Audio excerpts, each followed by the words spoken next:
अदब नाजरीन, मैं सनम एजाज और आप देख रहे हैं प्रोग्राम मुद्दा सनम के साथ। आज का मुद्दा बड़ा मुद्दा है, बड़ा अहम मुद्दा है। हमने बड़ों की बात की, ख़वातीन की बात की, हमने बेरोज़गारी पे बात की, हमने दवाइयों पे बात की, अस्पतालों पे बात की। लेकिन आज के मुद्दा में हम बात करेंगे उनकी जो हम कल थे और जो हमारे साथ जुड़े रहेंगे, जुड़े रहते हैं, जुड़े रहेंगे। हम बच्चों की बात करेंगे क्योंकि कल का बच्चा आज का नौजवान और कल का बच्चा आज का मुस्तकबल, कल का मुस्तकबल।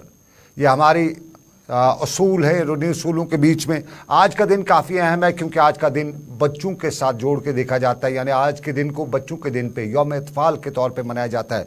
यूजुअली ये दिन तो आज का बैनुल-अक़वामी हवालों से नहीं है, लेकिन चूँकि आज का दिन जो है ये मरहूम जो हमारे लीडर मुल्क के जवाहरलाल नेहरू उनके दिन के साथ मुनासबत है और बच्चे उनको प्यार से चाचा नेहरू कहते थे, चाचा बुलाते थे, तो इसलिए आज के दिन को बच्चों के दिन पे भी मनाया जाता है।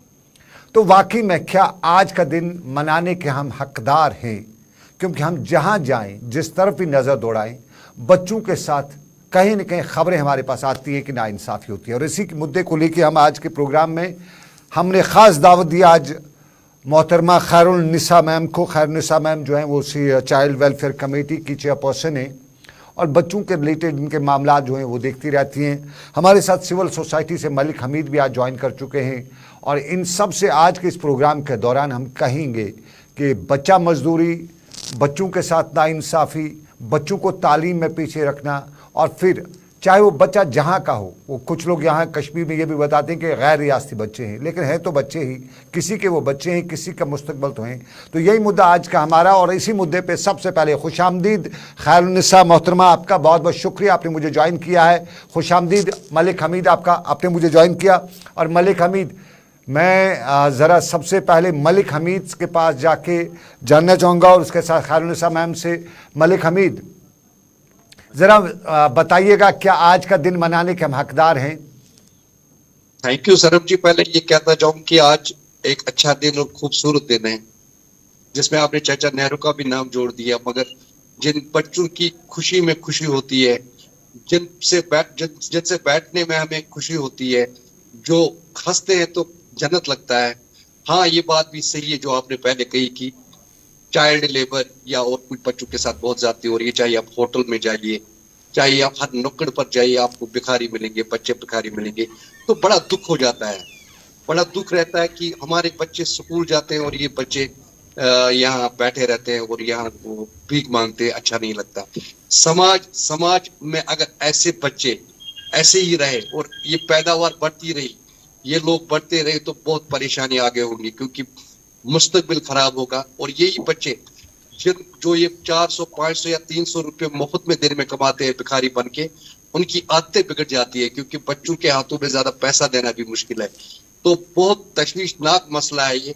तो गवर्नमेंट को चाहिए कि उस पर ध्यान दे दे, मगर ध्यान अभी नहीं, मुझे नहीं लगता दे रहे हैं, क्योंकि हमारे बहुत से डिपार्टमेंट्स है, उन डिपार्टमेंटों का काम था ये चाइल्ड लेबर बाकी चीजों को रोकना, मगर नहीं रोक पा रहे हैं। क्यों नहीं रोक पा रहे हैं ये पता नहीं है, या उनके खुद के इंटरेस्ट है, क्योंकि मुझे लगता है बड़े की। चलिए अभी हम क्रिटिसिज्म पे नहीं आएंगे। अभी हम पते एक मेरे साथ खैरुन्निसा मोहतरमा भी है। खैरुन्निसा जी, मैं जरा आपसे जानना चाहूंगा, पहले आपकी प्रोफेशनल जो जिम्मेदारी है उससे हट के मैं आपसे जानना चाहूंगा, as a Khatoon, as a शहरी, एज ए वुमेन, क्या वाकई में हम बच्चों का दिन मनाने के हकदार हैं?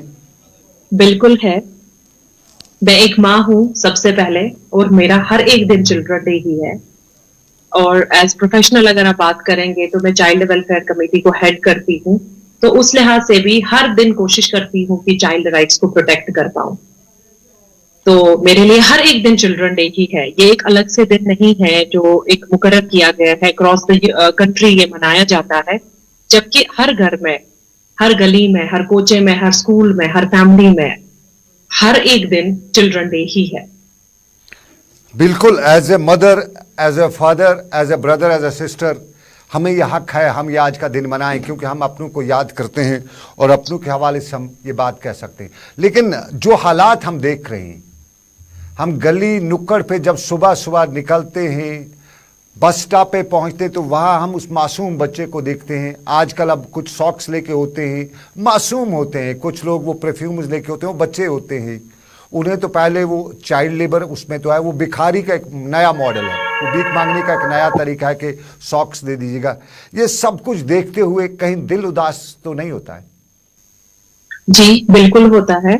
अब देखिए, अभी हमने पीछे 4 महीनों में 4 ड्राइव्स की across Srinagar, different different hotspots पे हम गए, कंप्लेंट्स आई, कुछ केसेस में गए, उन केसेस में गए, या कुछ केसेस ऐसे थे जहां पे हमने सुमोटो कॉग्निजेंस लिया, गए, बच्चों को रेस्क्यू किया और उनको प्रॉपरली रिहेबिलिटेट भी किया, अल्हम्दुलिल्लाह। चाहे वो बाहर के बच्चे हैं या यहाँ के बच्चे हैं, वो क्राइटेरिया कानून नहीं बनाता है। हमारे लिए हर बच्चा बच्चा है, चाहे वो बाहर का बच्चा हो या यहाँ का बच्चा हो। तो गवर्नमेंट के पास बहुत सारी स्कीम्स हैं जिनके साथ हम उनको जोड़ने की कोशिश कर रहे हैं और प्रॉपरली रिहेबिलिटेट हो रहे हैं वो बच्चे। या तो अपनी बिल्कुल बिल्कुल, मैं रोकना चाहूंगा, मैं मलिक हमीद आपके पास बाद में आऊंगा, पहले मैं खैरुन्निसा मैम से जानना चाहूंगा, रिहेबिलिटेशन में क्या करते हैं आप, कहाँ रखते हैं, किसके हवाले करते हैं, और इनके बच्चों के अपने पेरेंट्स होते हैं, उनसे वो कहीं होते हैं या नहीं होते हैं? जी, कुछ बच्चे हमने, जब हमारा रेस्क्यू ऑपरेशन चलता है, जब हम बच्चे को लाते हैं या कभी कभार हम खुद उनको रेस्क्यू करते हैं, या कभी कभार जो हमारे लाइन डिपार्टमेंट्स है, जैसे लेबर डिपार्टमेंट हो गया, म्युनिसिपल कॉर्पोरेशन हो गया, या पुलिस डिपार्टमेंट हो गया, हमारे सामने बच्चे को प्रोड्यूस किया जाता है, चाहे वो चाइल्ड लेबर में मुलव्वस हो या चाइल्ड बेगिंग में मुलव्वस हो, या उसके लिए एक टर्मिनोलॉजी है, चिल्ड्रन इन स्ट्रीट सिचुएशंस। तो जैसा आपने पूछा कि आप उनको रिहेबिलिटेट कैसे करते हैं, सबसे पहले रेस्क्यू करने के बाद हम उनको अपने किसी भी चाइल्ड केयर इंस्टीट्यूशन में, आई मीन शेल्टर होम्स में रखते हैं, उन्हें पनाह देते हैं, क्लॉथिंग, शेल्टर, या उनके जो या उनका मेडिकल केयर किया जाता है वहां पे। उसके बाद उनके पेरेंट्स को बुलाते हैं या उनके गार्डियंस को बुलाते हैं, उनको जो भी हमारी सोशल वेलफेयर की कुछ स्कीम्स है उनके साथ जोड़ने की कोशिश करते हैं, या जो स्कूल ड्रॉप आउट्स है या जो कभी स्कूल गए ही नहीं है तो उनका एडमिशन हम कराते हैं, या जो बाहर के बच्चे हैं उन्हें हम उनके रिस्पेक्टिव डिस्ट्रिक्ट्स में भेजते हैं, वहां पे भी चाइल्ड वेलफेयर कमिटीज है, उनके हवाले कर देते हैं, रेस्टोरेशन करते हैं, रेपेट्रिएशन करते हैं। कुछ बच्चे हमारे आउटसाइड कंट्री के भी हैं जिन्हें हमने प्रॉपरली रेपेट्रिएट किया है और वहां की चाइल्ड वेलफेयर कमेटी से उनको लिंक कराते हैं फिर फॉर अप्रोप्रिएट ऑर्डर्स।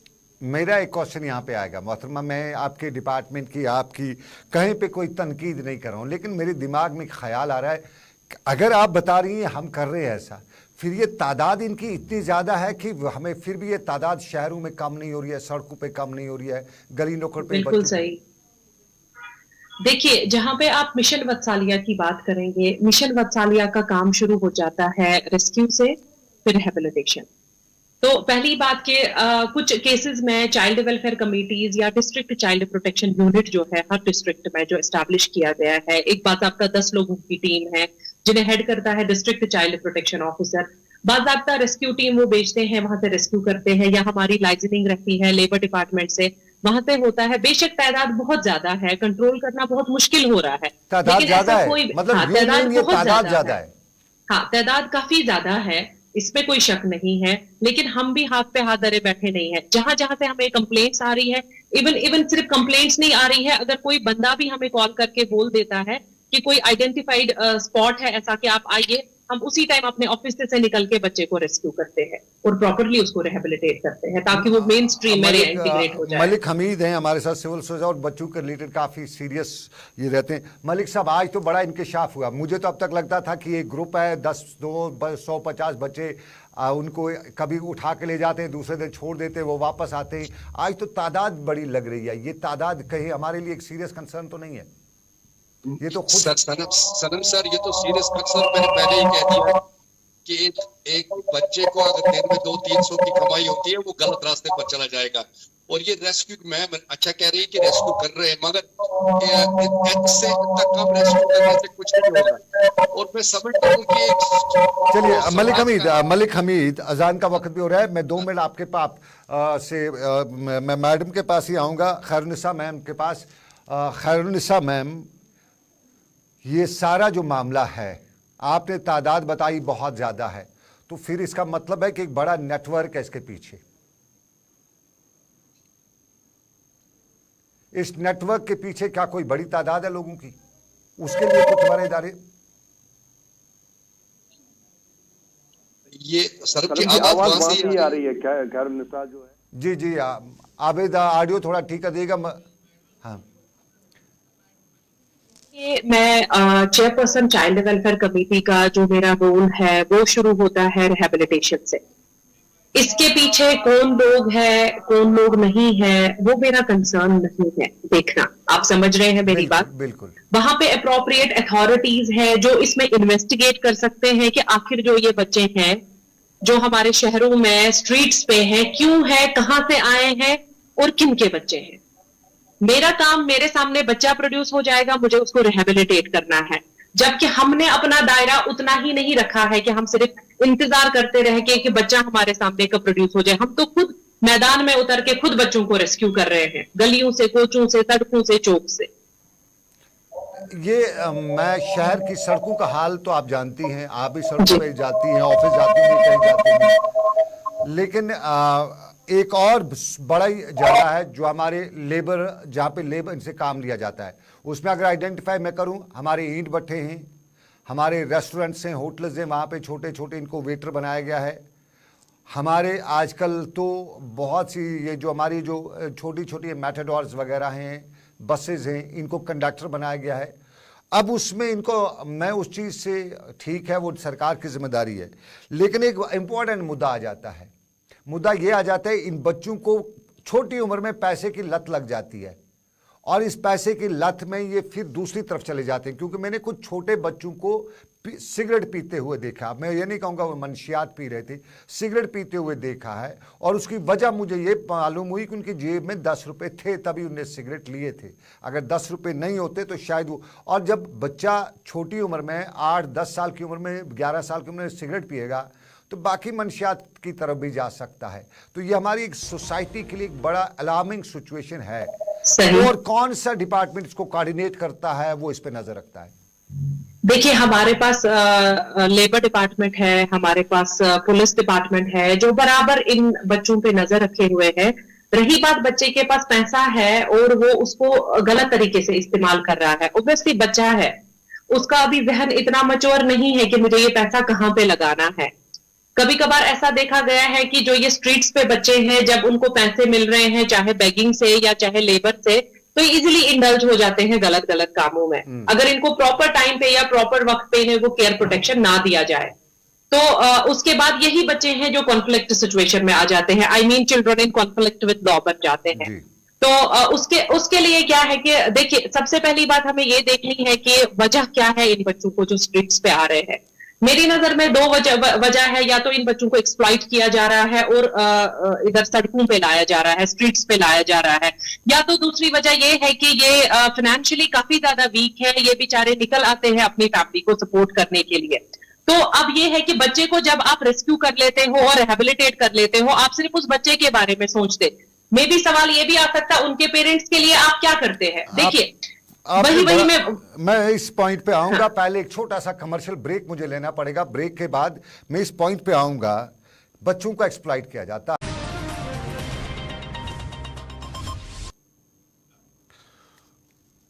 शुक्रिया। तजारती वक्फे के बाद मुद्दा प्रोग्राम देख रहे हैं सनम के साथ। हम आज बच्चों की बात करें। बड़ा सनसनीखेज इंकशाफ हुआ है जो अभी तक मुझे मालूम नहीं था, मैं अभी तक एक्सप्लॉइट ही बता रहा था, लेकिन आज खैरनुसा मोहतरमा ने हमें बताया कि फाइनेंशियली जो पेरेंटल सिचुएशन है वो भी इसमें कहीं ना कहीं इन्वॉल्व हो रही है। खैरनुसा मोहतरमा मेरे साथ मौजूद है, मेरे साथ मलिक हमीद है। मलिक हमीद, एक्सप्लॉइटेशन बहुत बड़ा मुद्दा है, बच्चों को एक्सप्लॉइट किया जाता है और सबसे बड़ा मुद्दा फाइनेंशियल है। हमारे कई डिपार्टमेंट्स हैं। मैं सबसे पहले अगर कहूँ जिसको आम सब लोग जानते हैं, सोशल वेलफेयर, ज़कात पे चलने वाला महकमा, क्या वाकई में अपनी जिम्मेदारी पूरी कर रहा है? सनम जी, पहले ये कहूँ नहीं, सीरियस कंसर्न है। तो खैर साहब मैम बहुत अच्छा बोल रही है कि काम हो रहा है, मगर इतना काम करने से कुछ नहीं होगा। मैं समाज में रहते हुए मैं ये बात बताना चाहता हूँ कि सबकी कोशिश रहनी चाहिए और सबका फर्ज बनता है, क्योंकि ये भी हमारे बच्चे हैं। हाँ, फाइनेंशियल क्रंच एक मेन मुद्दा है जो पूरे इंडिया में आज है। नहीं, ये कुछ फाइनेंशियल फैमिलीज होती है, ये जो फैमिलीज होती हैं, मलिक हमीद ने ये फाइनल क्रंच की बात इन्होंने कहा, ये फैमिलीज होती हैं, फाइनेंशियली उतने साउंड नहीं होते, उनके बाद उनके बच्चों को चाइल्ड लेबर पे आना पड़ता है या बैगिंग वगैरह पे आना पड़ता है। वही जा रहा हूँ सर। मगर आप ये देख लीजिए, हाँ वो तो है, मगर आप देख लीजिए कि वो वहां से आते हैं बिहार बाकी इलाकों से, यहाँ की कोशिश रहनी चाहिए कि इन बच्चों को पैसा न दिया जाए, क्योंकि इनकी आदत बनती है। ये जब रोडों पर रहते हैं, कश्मीरी इनको बहुत पैसा देता है, कोई 20 रुपए 50 रुपए से कम नहीं देता है, तो बड़ा उससे नरम आदत दिल है। इनकी बिगड़ जाती है, नरम दिल है। मगर इनके साथ वो नरम दिली नहीं करनी चाहिए, इनको सिखाना चाहिए, नहीं बच्चे ये ठीक नहीं है, बचने आप की स्कूल चले जाओ। अब हम बचने की आप इसकी ये तदाबीर, देखो, अगर खैरुन्निसा आप- मोहतरमा है मलिक हमीद, हम बचने की, हम इस पे सियासत ना करें, कोई तरीका निकल सकता है कि हम इस मुसीबत से इन बच्चों को निकाल सकते हैं। मेरे मोहतरमा आपसे, खैरुन्निसा जी आपसे एक सवाल, क्या कोई मुसीबत निकल सकती है जो इस बच्चों को हम इन मुसीबत से निकाल सकते हैं, कोई ऐसा वे आउट निकल? दूसरा मेरा पॉइंट है, हम यूजुअली सड़कों पे बच्चे जो है उनकी बात करते हैं, हमारे घरों में पढ़े लिखे लोग में, जहाँ पे साहब जो हैं वो बड़े अफसर होते हैं, उनके घरों में भी बच्चों से चाइल्ड लेबर ली जाती है। वो चाइल्ड लेबर नहीं है, वो क्रिमिनलिटी है, वो क्राइम है। उसमें मैं देखिए, मैं आपको बताऊं, हमारे जो बड़े जो फैमिलीज हैं, वेल ऑफ फैमिलीज, उनके घरों में मैडम साहब ने डोमेस्टिक हेल्प रखी है, नाम उसका डोमेस्टिक हेल्प दे रखा है, लेकिन उस डोमेस्टिक हेल्प से मैडम जी जो घर की है, उसका हस्बैंड से झगड़ा हो जाए तो मार उस बच्चे को पड़ती है। सबसे मैंने देखा है, मैं कुछ वाक़ात का मैं शाहिद हूँ, उसको उसका अपना बच्चा रोने लगे तो मार उस डोमेस्टिक हेल्प को पड़ती है। उन पे सबकी नजर किसी की नहीं है, उन लोगों पे। देखिए, जहां पे एक सरकार की जिम्मेदारी बेशक बनती है, लेकिन सिविल सोसाइटी की भी जिम्मेदारी बनती है, एक आम सिटीजन की भी जिम्मेदारी बनती है कि ऐसे बच्चों को ना रखे। इसी को एक्सप्लॉइटेशन बोलते हैं, कि आप बच्चों का फायदा उठा रहे हैं, कि जो फाइनेंशियली काफी ज्यादा वीक है, आप उनका फायदा उठा रहे हैं और अपनी फैमिलीज में उनको डोमेस्टिक हेल्पर्स रख रहे हैं, और उनसे आप 24 घंटे की सर्विसेज ले रहे हैं, और प्लस मार पिटाई भी कर रहे हैं, उन्हें अब्यूज कर रहे हैं। अभी तक पिछले 6 महीने से अभी तक श्रीनगर में हमारे 20 केसेस ऐसे हैं जो डोमेस्टिक हेल्पर के हमारे सामने आए, रिपोर्ट हुए। देखिए, हर गली में, मतलब हर घर में हम पहुंच नहीं सकते हैं। ये एक आम शहरी का काम है कि अगर आप हमसाए में, रिश्तेदारी में कहीं से भी ऐसे केसेस देख रहे हैं, हमारे सामने लाएं, हम प्रॉम्प्ट एक्शन लेंगे, हम बच्चे को रिहेबिलिटेट करेंगे, जो हमारी जो स्कीम्स हैं उनके साथ जोड़ने की कोशिश करेंगे, और जुवेनाइल जस्टिस एक्ट के तहत जितनी भी सर्विसेज है हम उनको फराहम करेंगे। लेकिन मैं आप लोगों से एक अपील करती हूं कि आप आए, हमारे सामने बच्चों को लाएं, और ये आम शहरी की जिम्मेदारी बनती है। मैं थोड़ा इसमें रोकूंगा। ये साहब जो है जिसके घर में ये डोमेस्टिक हेल्प है, ये सिविल सेक्रेटरीट का बड़ा ओहदेदार है, व्हाइट कॉलर ऑफिसर है, ये जम्मू कश्मीर पुलिस का बड़ा ओहदेदार है, ये हमारे फॉरेस्ट का बड़ा ओहदेदार है, ये एक क्लास गेजेटेड है। तो साहब सी बात है, सनमजाज उससे अपने दुश्मनी नहीं करेगा, सनमजाज किसी और के लिए अपना रास्ता उसे खराब नहीं करेगा, उसके लिए एक महकमे की जिम्मेदारी है। महकमा इस चीज के लिए क्या कर रहा है? कोई हमारा महकमा है जो इन चीजों पर नजर रखे?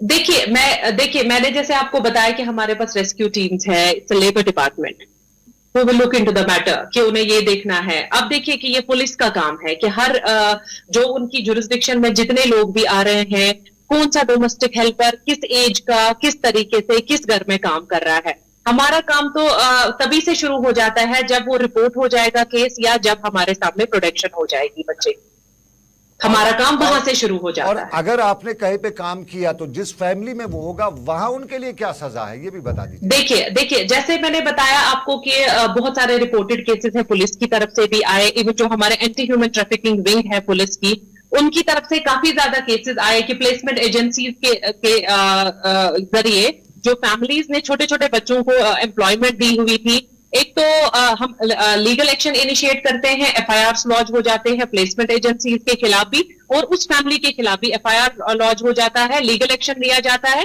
5 साल की सजा है इसमें, और 1 लाख का फाइन लिया जाता है। 5 लाख की सजा, 5 साल की सजा है, जिस 5 साल की सजा है और 1 लाख का। मलिक हमीद कुछ बताना चाहते हैं जी? सरम जी, पहले तो मैडम को ये बता दूं, चलो ठीक है जो आप कर रहे हो वो अच्छा है, क्योंकि समाज के लिए इम्पोर्टेंट है, और इस कश्मीर रीजन के लिए भी बहुत अच्छा है। अगर एक डिपार्टमेंट काम कर रहा है, क्यों ना वो लखनपुर में देखे, क्यों बच्चों को यहाँ छोड़ते हैं? पहले उनसे आधार कार्ड देखकर इसकी एज क्या है, इसका बाकी क्या है, ये करने क्या जा रहा है जम्मू कश्मीर, तो ये पूछने की जरूरत नहीं है क्या?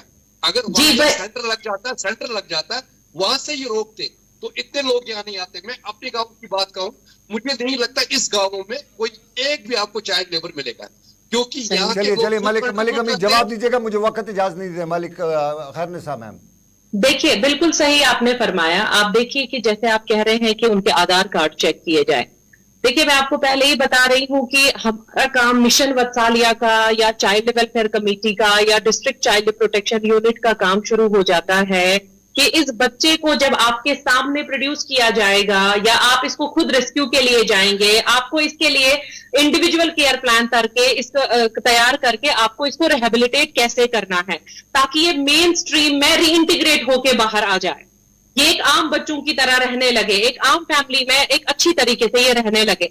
बाकी रही बात आधार कार्ड्स वगैरह, जैसा मैंने पहले ही भी बताया कि इसके लिए कंसर्न डिपार्टमेंट्स हैं जो इसके जिम्मेदार हैं, जिन्हें ये देखना चाहिए कि अगर किसी मोहल्ले में कोई बच्चा काम कर रहा है, कोई तो देखता होगा उसको बाहर निकलते हुए। नहीं, मैं नहीं बता रहा हूँ, मैं बोल रहा हूँ क्यों ना मार्च में जैसे ही लोग यहाँ आता है, जनवरी में वापस जाते हैं, मार्च में जब मलिक हमीद वो इतना बड़ा काम, वो इतना बड़ा नहीं है जितना लोकल में है, जितनी चाइल्ड लेबर लोकल लॉट पे होती है। हमारे रूरल एरिया से, गाँव से बच्चों को श्रीनगर लाए जाते हैं और साबू के घरों में रहते हैं। लेकिन आपको बताएं, वो भी है मगर एक बड़ा लॉट 60% रुक जाएगा। चलिए मलिक हमीद, बहुत बहुत शुक्रिया। खैरनुस्सा मोहतरमा, आपका भी बहुत बहुत शुक्रिया। आपने आज हमारे इस प्रोग्राम में हमारे साथ शिरकत करके एक बड़े मुद्दे पे बात की। बात बड़ा मुद्दा है, लेकिन इस पे